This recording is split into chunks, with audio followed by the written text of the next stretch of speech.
So an ex has come back and is asking for a second chance. Why do they do that? And should I give him a second chance? I don't know why they do that, but if you try, straight to violence. Bring him here. Assalamu alaikum and welcome to the Muslim Marriage Podcast, where we show you how to find and build a healthy marriage as a Muslim. I'm Zahra Hassan. And I'm AJ, and we've been married for 3.5 years. If you like our videos, please comment and subscribe. Ask your questions below or on our website, and you may feature in one of our videos with your permission. And please remember, everything we talk about can be found on our website, zahrahassancoaching.com. And as a thank you, get your free copy of my compatibility guide available in the links below. So before we get started with this week's episode, I have some good news for the single sisters. You've been asking, and here it is. My dating app training is free once again. If you've been wondering how to use the matrimonial apps so that they actually work and in a way that you can stay sane during the process, sign up and I'll teach you for free in a 1-hour live webinar. But I can only do this twice a month right now, so space is very limited. We have one more spot open. I believe it's on August the 23rd is the last webinar for this month. So sign up in the link and the description below before the spots are gone. Yes. So all the single ladies. All the single ladies? Yes. Okay. So this week's episode is entitled, Should I Give Him a Second Chance? Have you gone through that before we get started? Have you gone through that where people were coming back to you after having said no? I don't think so. No. No? I'm trying to think of all the fringe cases that I would have ever been rejected by anyone. Okay. Very small pool to pull from. Very, very few. Usually I'm the one doing the rejecting. I can tell, tabarakallah. I cannot, the number of people who I've been rejected by, it's quite a few. It's quite a few. It's just part of the process. But there's this weird phenomenon that I have noticed, and I'm sure a lot of people have noticed, definitely clients have noticed, is that so you'll meet somebody, you'll hit it off, for whatever reason they'll ghost you or disappear, and then you'll move on.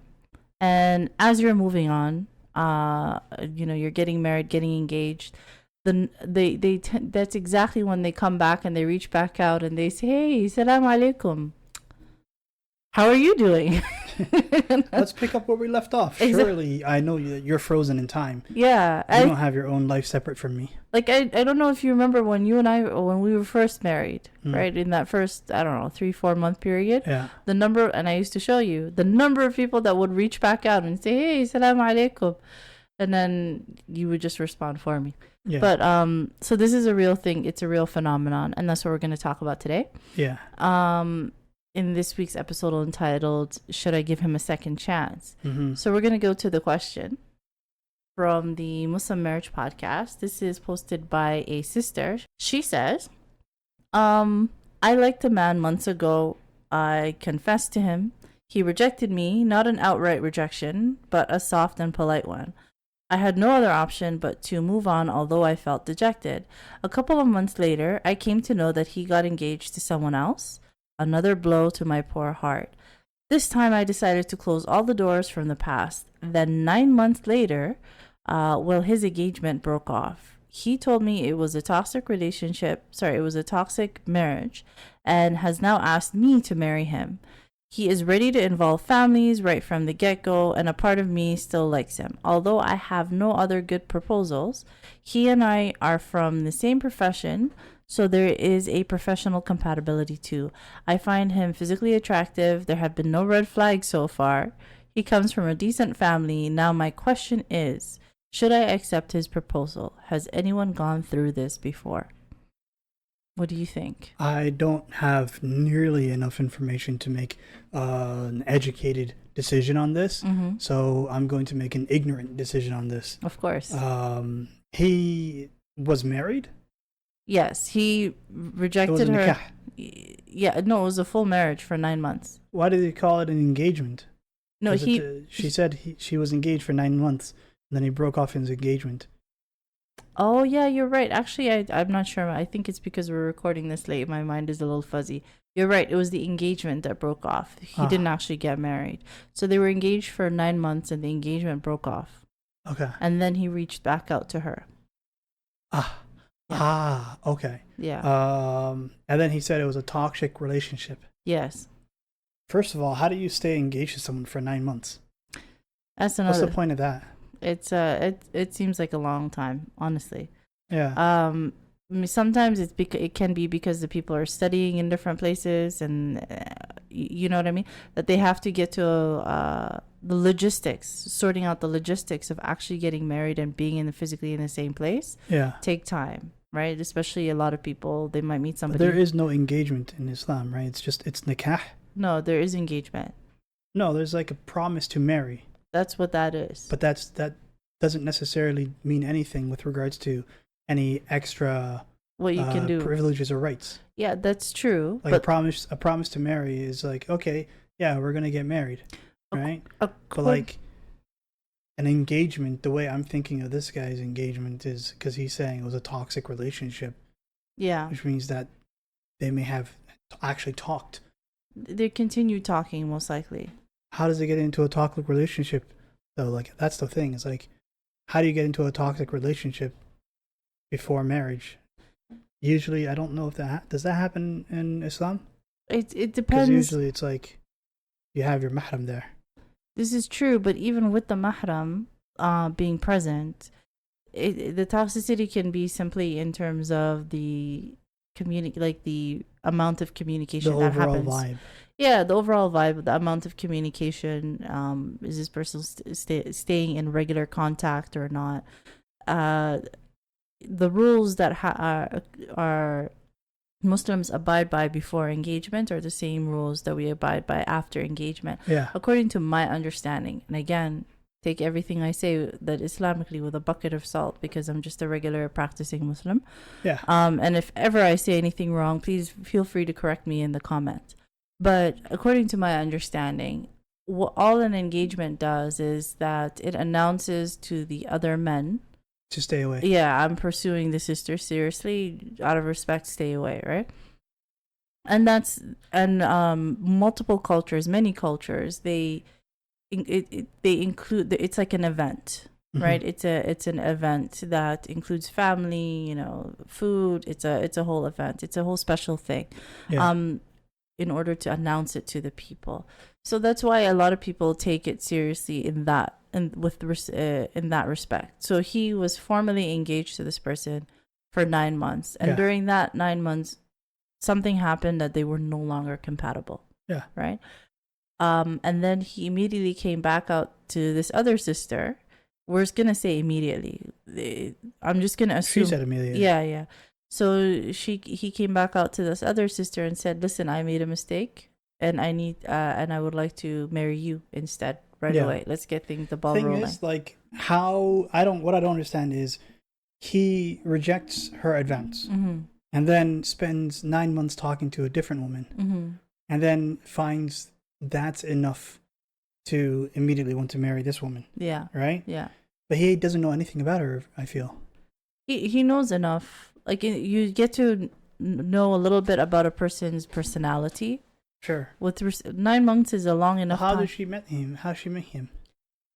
Which she? The poster. The poster? She didn't explain any of that. It's everything I read is all that's available. Yeah. Right? But so we're going to take some liberties.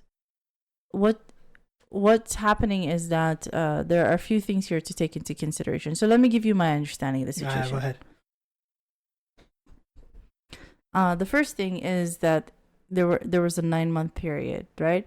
So I always tell clients it takes about 3 months on average for a person to be comfortable enough to be their real selves, or to be too tired to be pretending to be someone else. Yeah. Right? So it takes about 3 months before the switch up starts to happen. Yeah. So 9 months is long enough for that to have happened, right? So there is some validity for him saying it's been 9 months. She's not who I thought she was in one way or another. Yeah. And for him to now consider this other sister. So what's interesting is that this sister, the poster, said there are no red flags. Do you see red flags? In saying that there are no red flags. No, she said that itself is a red flag. Well, yeah, but I'm saying that she is. Whenever we are trying to pursue a situation or pursue a gentleman or a sister, rose-colored glasses. When you see somebody trying to justify why they should move forward with something, it means that deep down they don't believe that it's the right decision. Does that make sense? So not only are they trying to convince the people that they're talking to, they're also trying to convince themselves. Yeah. So she was listing things like, I'm physically attracted to him, professionally we're compatible, the family, like all the things that she listed. Whenever I see people listing in that way, it lets me know that they don't really believe that this is the right decision for them. Yeah. They're in that process of trying to convince themselves. You're rarely going to have to convince yourself to marry the right person if they're the right person for you. Yeah. I feel like person. Just the fact that she put out the post itself is telling us that she's not convinced. And she needs input from others. But as Muslims, one of the rights that we have upon each other is to give each other advice. So she did the right thing, right, in order to get some clarity. I don't think she put her age here, but in order to get some clarity, she's doing the right thing and asking the fellow Muslims. Yeah. However, if she was my client and sitting in front of me and she told me this, that would be the first thing that I'm thinking, is that she's trying to convince herself. The second thing is that she said there are no red flags, and I'm coming back to that for a reason. It's a big red flag that the brother rejected her the first time. Right? Yeah. The second red flag is that he's going directly from one, call it what you want, it's a relationship, right? Yeah. He's going directly from one romantic relationship to immediately seeking a second romantic relationship. Mm-hmm. And the second one, instead of going through the vetting process, wants to speed it up. Yeah. Which doesn't make sense, because this is somebody he rejected for a reason. Do you think he's pregnant? Okay. In 2025, no. But in 2035, I don't know. That might be a different equation. So far, no. Okay. But he's trying to speed it up, and there's a reason for that. Do you know what rebounding is? Yeah, I know about rebounding. Or what's rebounding? And I'm not talking about basketball. Tell me what you know. I know we've spoken about it before on the podcast, but I think almost everybody knows that term. Rebounding is when you leave one relationship, and in order to fill the hole that's left, you immediately try to pick up another relationship. Exactly. Which is what I think this brother is doing, because whenever you come across somebody, and just in general, when you meet somebody new for the purpose of marriage, one of the questions that I ask, and it's listed in the compatibility guide, is what was your last relationship, whatever its nature, right? Tell me about your last relationship. How long was it? What happened? And the reason why you're asking all this is because you want to have, one of the reasons why you're asking this is to have a timeline of where this person's heart is. So if you meet somebody and they tell you, I was getting out of an engagement or a marriage, or any kind of serious relationship that would involve their heart, I would say it should be at least 6 months. Mm-hmm. If it's a marriage, and if it's a longer term marriage, it should be a year. Yeah. It should be a year. And there's a reason for that. Because that's about how long it takes for a person to be actually emotionally available enough to be able to engage with you in a healthy relationship. Yeah. Yeah. Like after my divorce, it took me about a year and a half. Yeah. To get to a point where I was emotionally available enough to be able to build a healthy marriage, right? Yeah. How long would you say it took you? Somewhere between 9 months to a year and a half. Yeah. I went to Somalia. Yeah, I remember. Yeah, because I was like, I'm done with all this. Yeah. Let me just go spend some time in Somalia to recuperate. That was the right decision. You went on your eat, love, pray era. Yeah, it was what they call a black boy summer. Is that what it is? Yeah. Okay, all right, it worked out. But you gave a timeline of about a year, right? Year and a half, which is what I experienced, which is what a lot of people experience. some of the studies within the realm of psychology, definitely in the books that I've read, they give a timeline of about 2 years. Yeah. That's how long it takes to get back to a baseline level of self to be ready for a healthy marriage. So this gentleman was not married, but still 9-month engagement. There is some attachment there. And to go directly from that to the next one. Yeah. So why is it that people who are rebounding, why is it that they are often looking to speed up this new situation, as new relationship? There's a reason for that. Maybe they don't feel comfortable enough with their self-worth, and they're trying to sales pitch themselves to trap someone into a relationship before they realize that person's not good. Yeah. Or they're trying to fast track getting back to where they were progress-wise. Yeah, definitely. So you're saying that they're looking for validation because of the trauma of having their previous relationship end. Yeah. Or they're looking for the second thing that you mentioned. Yeah. Right? You spoke about psychiatry earlier, right? Like you said psychiatrists? Yeah, psychology, but... psychologists. Yeah. I don't think psychologists are on the feminism wave. I don't think they appreciate women. Just in general? Yeah, I just all psychologists. How? Because they don't think that men can be psychopathic. Really? Yeah, they only say that the sisters are the only psychos. They actually coined the term psychosis. Okay. All right, so that was shocking. I'm a little bit stunned, but it was good. Electroshock therapy. Is that what it is? Yes.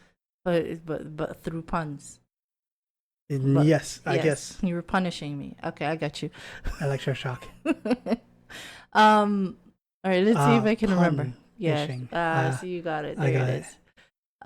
Okay, so if we get back to this sister and this idea of rebounding. So the reason why people try to speed run new relationships in general, and why it is that they reach out to the people that they in the last relationship. Those are two different concepts we've talked about before, but let's just review it here in brief. Yeah. So let's talk about first, why do they reach out? Why do they reach back out to people?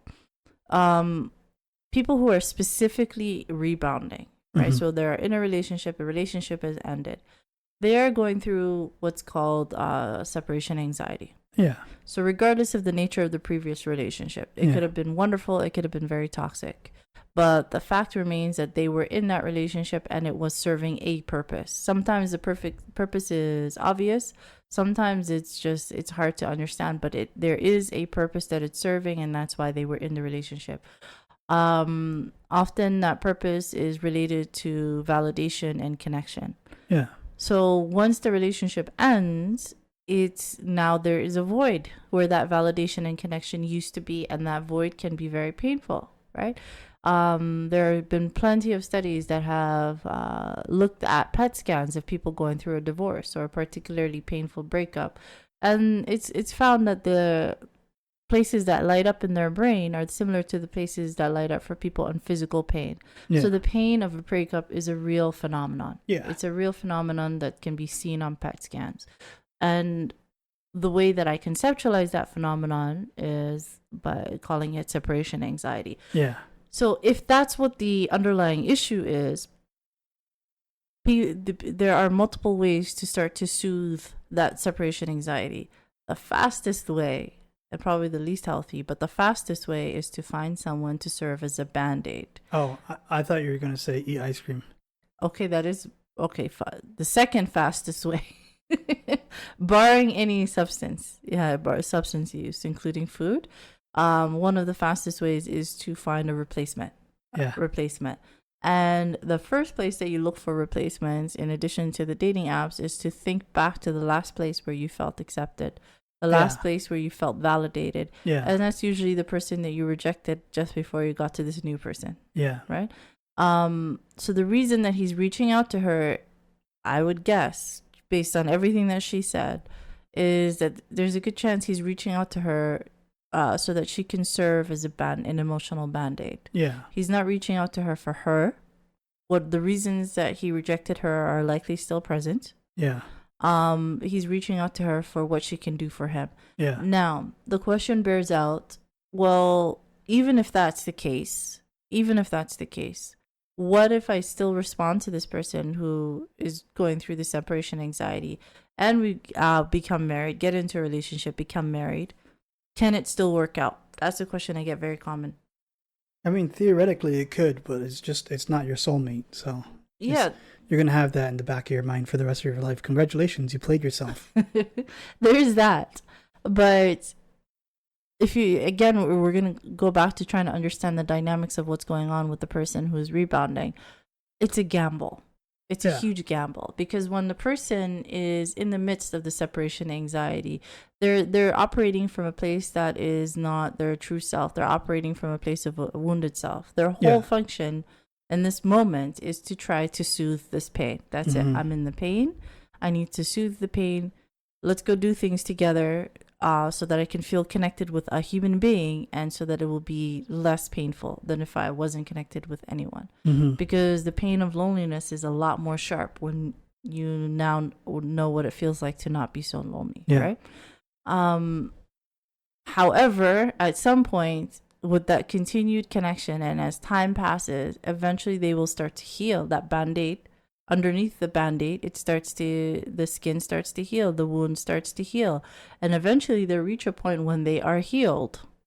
And once they are healed and they are sober from the pain, guess what happens? What happens? They look at you now for the first time as if they're meeting you brand new with fresh eyes. So you don't want to be meeting somebody for the first time 2-3 years married to them and having children and a mortgage. Yeah. Right. So that's not when you want to find out that your husband or that your wife doesn't find you attractive, or it doesn't actually think that you're compatible. Yeah. Because they're meeting you for the first. So that's what I mean by it's a gamble. You find out that your husband was actually 3 raccoons in a trench coat this whole time. Exactly. Yeah. Exactly. So you don't. It's not a good feeling. Yeah. And I will say, I've said it before on the podcast, every single thing that piece of advice that I give people is something that I've learned myself the hard way. Yeah. It's not a good feeling. Did you hear about that guy who got divorced? He went to SeaWorld and adopted a dolphin. Is this a real story? I feel like it has to be. Okay. Did you hear about it? No, I did not. He said for the first time in his life, he found his porpoise in life. Okay. I was like, there's no way, this is definitely build up to a joke. But that was very interesting. Yeah. I like that. So that's the danger. That's the risk of start going into any kind of serious relationship, of spending any time with somebody who's rebounding. And how long, what is the definition? What is the cutoff? 6 months for not married, 1 year for somebody who's married. Yeah. That's the cutoff I recommend, right? And there's a reason for that. Because when somebody has been married, there's more likely a chance that somebody could be pregnant. So if you're not going to wait a year, at least wait 9 months. Yeah. Right, to make sure that nobody's pregnant. 3 months usually, right? Well, yes. But 3 months is as long as it takes to find out if someone's pregnant. That's true, but that's if they're in contact. Right? Yeah. That's if they're in contact. So some people might actually be Hall of Fame rebound chasers. Oh, it happens. Yeah. Is that a build up to a joke? No, it's for the guys. It's a reference for the guys. Interesting. They'll understand it. There actually might be some women that also play NBA 2K. All right, so I'm not one of those women. No, you're not. Okay.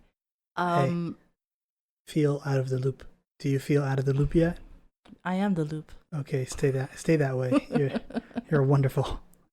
Okay, so I think then we've answered both questions, right? So why do people who are rebounding reach out? Why do they're speed run? And why they're reaching out? They're reaching out because they're in pain. And why are they speed running relationships towards marriage and so on is because they're in pain. The answer to both questions is because they're in pain, and we've explained a little bit of why that is. Now there is another outcome that might happen sometimes, right? Sometimes you have the scenario where somebody will meet someone who is clearly rebounding, but for whatever reason they decide to go ahead with that talking stage. And one day, despite a lot of connection happening, despite progress moving forward, everything, all the green lights are there. One day, out of the blue, individual abruptly ends. Right, the rebounder ends the relationship and just says, "Okay, I changed my mind. It's not going to work out," and they leave, or they just straight up ghost. This happens. Amazing. It's very common. So why do you think that happens? Game's over. But why do you think they abruptly leave? They played all 4 quarters. Okay, so you're not going to give me your answer. And they lost. Actually, yes, but more directly, it's because whoever it is that they were rebounding from came back. Yeah, that happens. That happens. Yeah, that happens. So the 2 outcomes of starting a relationship with somebody who's been rebounding is, number 1, their ex might come back at any time. Mm-hmm. Or number 2, they may or may not reject you when you have already become attached and are married to them. Yeah. Right. So those are the 2 outcomes to this sister and to anybody in this situation. If somebody is rebounding, it is not in your best interest. It's too much of a gamble. Too much it could be at stake. Sometimes it works out, but personally, I wouldn't take that gamble. Yeah. And hopefully we've answered that question. Hopefully. In Shaa Allah. So with respect to the overall question of the podcast of why did they reach back out and should I give them another chance?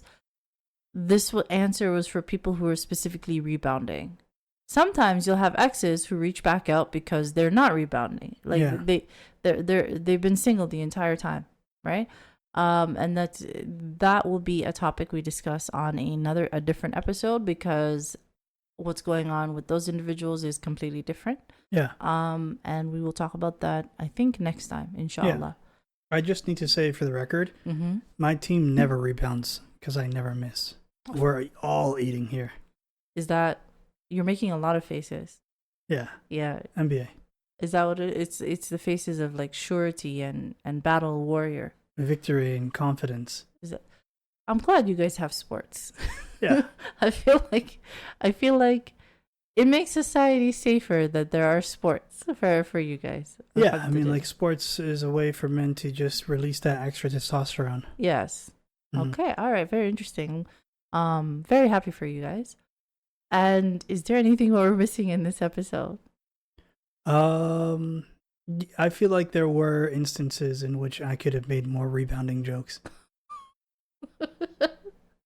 Okay, other than that. No, yeah. Other than that, a perfectly good episode. Yeah, flawless. Yeah. Okay, Jazaa K'Allah Khayr. All right, so on that lovely note, if you have made it this far, Jazaa K'Allah Khayr, we appreciate you for choosing to spend this time with us, and all of our silliness. It's very important to us. Jazaa K'Allah Khayr. If you haven't already subscribed, please subscribe to our channel. It really means a lot. Especially now that we're off of Spotify, it's even harder to get the message across. So if you're on one of the other podcasting platforms and you haven't subscribed to our YouTube channel, it would really help us out. Jazaa K'Allah Khayr. Also, if you haven't downloaded your copy of the compatibility guide, it's there for you in the description, and literally everything that we talk about in the podcast, all of the with respect to the podcast and the business, all the links are available at the website www.zarahassancoaching.com. That's everything. Jazakallah khair. Have a wonderful week. I will see you next time, and assalamu alaikum. Wa alaikum assalam.